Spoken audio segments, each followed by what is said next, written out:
Salut à tous les Mancuniens, j'espère que vous vous portez bien. Enfin, Manchester United remporte son premier match en Ligue des Champions pour la saison 2023-2024. Enfin, United l'emporte.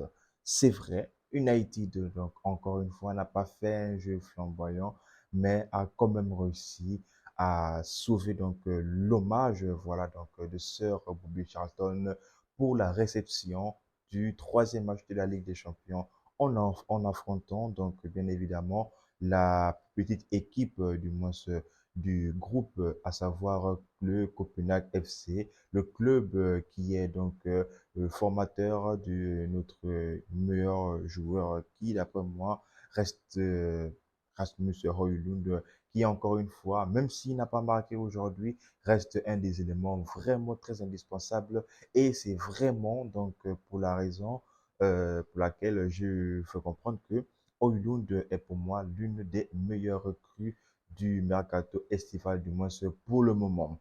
Et pour cette victoire, Erik Ten Hag a dû aligner enfin, après plusieurs matchs, des joueurs à leur poste, du moins pour le 11 titulaire de cette composition. Donc, dans les buts, on pouvait bien évidemment retrouver notre gardien André Onana.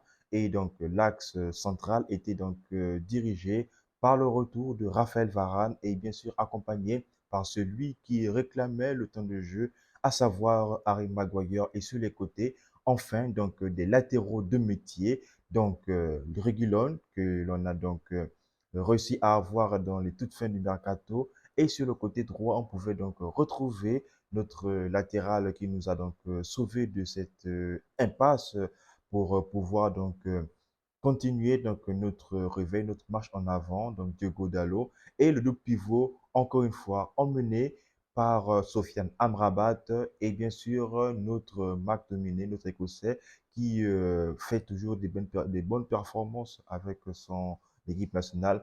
Et le quatuor offensif, c'est donc le quatuor que Erik ten Hag ne change carrément pas.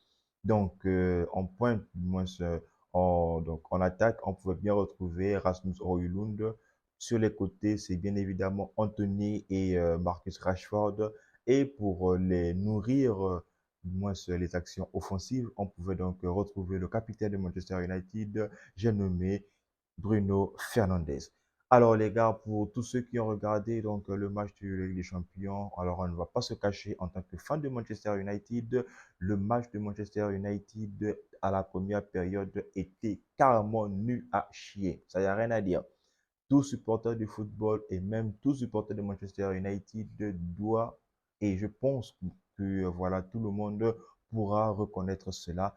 Mais bon, l'une des, ou bien des rares actions que Manchester a eu à se procurer, on les compte. D'ailleurs, même sur la première période, Manchester United, donc le grand Manchester United, a seulement réussi à cadrer qu'une seule fois face à la modeste équipe de Copenhague, équipe qui, soi-disant, est la plus petite équipe de la poule. Malheureusement, comme on l'a si bien vu lors des deux précédents matchs, il n'y a vraiment pas de petite équipe. Et puis, Galatasaray nous a bien montré que les moindres erreurs en Ligue des Champions se payent toujours cash. Et aujourd'hui, c'est ce que on a même failli vivre, car oui, dès les premières minutes, une perte de balle de Soufiane Amrabat, suivie d'une erreur aussi Harry Maguire, voilà, en première mi-temps, nous a coûté un poteau dans les 5 premières minutes du match, jusqu'à ce que Manchester United essaie quand même de se reprendre. Comme je l'ai dit, les gars, en première période, Manchester United était vraiment inexistant. Alors, il faut vraiment attendre en seconde période où, voilà, on a quand même pu assister à un petit sursaut d'orgueil de Manchester United où Erik ten Hag a décidé de faire sortir Amrabat pour le remplacer par, comment il s'appelle, Eriksen. Et l'entrée de Eriksen nous a vraiment fait du bien, tout simplement parce que lui, au moins, lorsque il avait le ballon, avec son maniement du ballon, il pouvait en une touche retrouver ses attaquants et il pouvait ainsi donc aider Bruno Fernandes dans les tâches offensives. Et McTominay, bien sûr que voilà, aujourd'hui on a joué donc sans Casemiro, tout simplement parce que non seulement il est donc en blessure et là donc il est en voie de retour, mais aussi souvenez-vous, Casemiro avait donc reçu donc pardon 2 cartons jaunes lors du match contre Galatasaray et donc il va donc écoper voilà donc deux matchs donc 2 matchs sans jouer avec Manchester United et voilà, j'espère vraiment que la victoire que Manchester United a eue donc face à Copenhague sera donc un précurseur et en même temps fera en sorte que Manchester United puisse donc se qualifier pour le prochain tour pour la Ligue des Champions 2023-2024. Et donc, comme je l'ai dit, les gars, la rentrée de Eriksen a vraiment fait du bien du côté de Manchester United. Et aujourd'hui, donc, force est de constater que dans cette équipe-là, c'est les joueurs qui ont sauvé donc Manchester United, les joueurs qui ont sauvé même Eric Ten Hag en l'hommage, voilà donc de Sir Bobby Charlton. Donc c'est bien évidemment Maguire.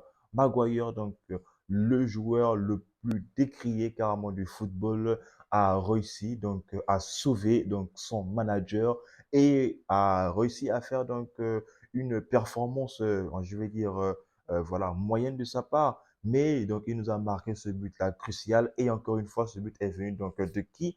Bien évidemment, de Christian Eriksen qui lui a adressé donc un bon ballon. Et celui-ci a réussi quand même à bien cadrer sa tête. Pour une fois, les gars, pour une fois, Maguire a su se servir de sa tête et a réussi à cadrer. Et en plus de ça, c'est un but ô combien important donc pour la suite de la Ligue des Champions pour Manchester United. Parce que oui, United se retrouve aujourd'hui à la troisième place donc, de son groupe et à 3 points aujourd'hui, donc derrière Galatasaray avec 4 points. Donc, ce qui veut dire que United doit donc impérativement gagner le deuxième donc rendez-vous avec Copenhague au Danemark, peu importe la victoire, que ce soit donc difficile ou pas, parce que même aujourd'hui, après donc les matchs, j'ai regardé le canal football le canal Football Club, où Nasri, voilà, donc, a osé même dire que aujourd'hui pour Manchester United, aucun match n'est facile.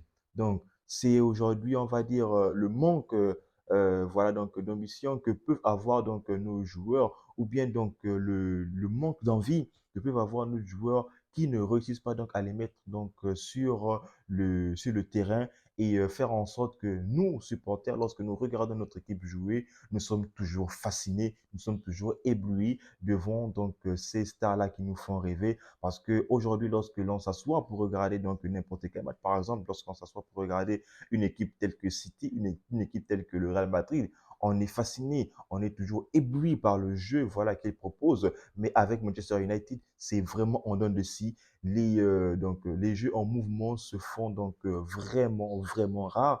Et très franchement, j'espère que Eric Ten Hag trouvera donc la solution. Donc, après, voilà, donc le but de Harry Maguire, Manchester United s'est bien évidemment senti libéré. Mais aujourd'hui, encore une fois, il faut sauver le soldat Rashford. Pourquoi est-ce que je le dis? Parce que ce match contre Copenhague a encore montré qu'aujourd'hui, Rashford est vraiment en manque ou plutôt en perte donc, de confiance. Si bien qu'aujourd'hui, Rashford, donc, lui avait des opportunités, mais sa conduite de balle, lorsque Bruno Fernandes lui a adressé donc, la balle, si je ne me trompe, je pense que c'est Bruno Fernandes, oui. Donc celui-ci a raté donc, sa conduite de balle et malheureusement a poussé trop loin son ballon jusqu'à ce que le gardien donc danois, du moins de l'équipe danoise, donc s'en empare du ballon et c'était donc une action encore gâchée. Cette même action, elle s'est donc répétée avec notre Follet, à savoir Alejandro Garnacho, car oui, Alejandro Garnacho a donc remplacé Anthony, qui encore une fois a fait donc un match plutôt défensif au lieu qu'il fasse un match offensif, mais n'a donc rien apporté. Et celui-ci est donc sorti avec comment on va dire, et donc, Garnacho a donc remplacé Anthony. Et donc, on a pu voir quand même les petites attractions, les petites vivacités qu'il aime toujours apporter. Mais bon, ça n'a pas forcément porté ses fruits. Et il y a aussi Reguilon qui a été remplacé par Lindelof, comme je l'ai dit sur ma précédente vidéo. Lindelof qui a apporté sa petite touche de latéral. Qui sait, peut-être que Ethan Hag le transformera aussi en latéral comme il a fait Shaw en défenseur central. Donc, ces joueurs-là ont apporté leur pierre à l'édifice.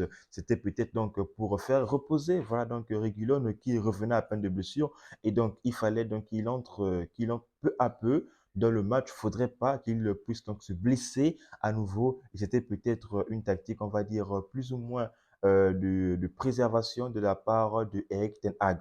Mais l'attaquant qui m'a encore fait plaisir, même si celui-ci ne termine presque pas ses matchs, c'est bien sûr Højlund, parce que oui, ça se voit que Erik ten Hag est dans la gestion avec lui, et ça se voit que c'est un joueur qui ne se dépense pas.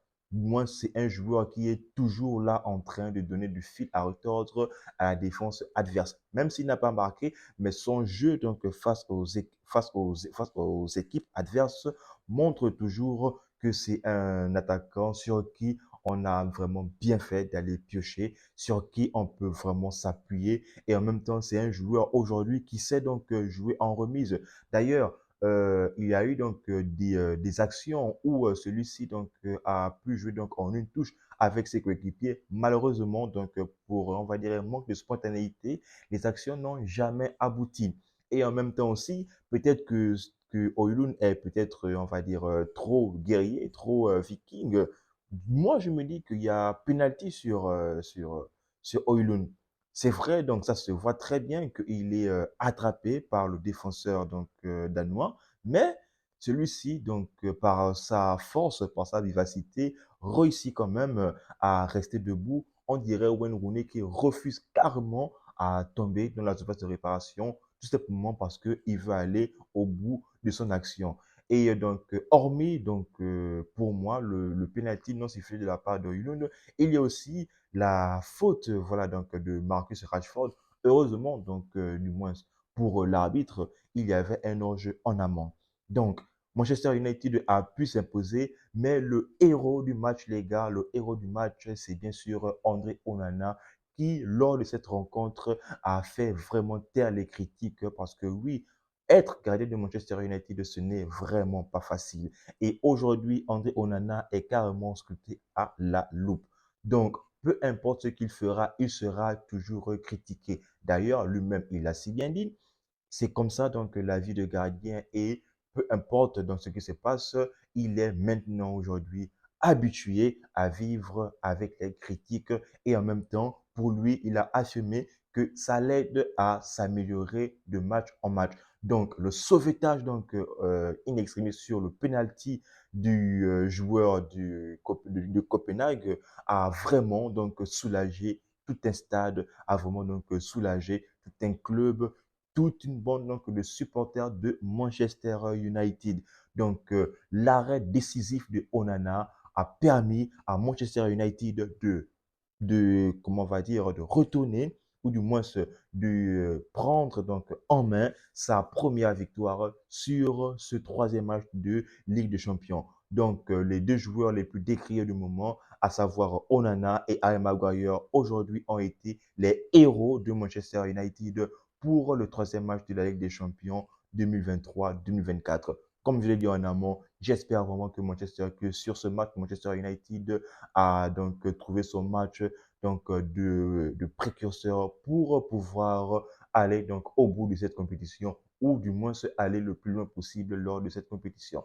Si vous avez aimé la vidéo, les gars, n'hésitez surtout pas de me dire en commentaire et de me donner votre avis. Je me ferai toujours une joie de vous lire. En attendant, les gars, on reste ensemble, on reste tous mancuniens, on reste en santé. Peace, les gars.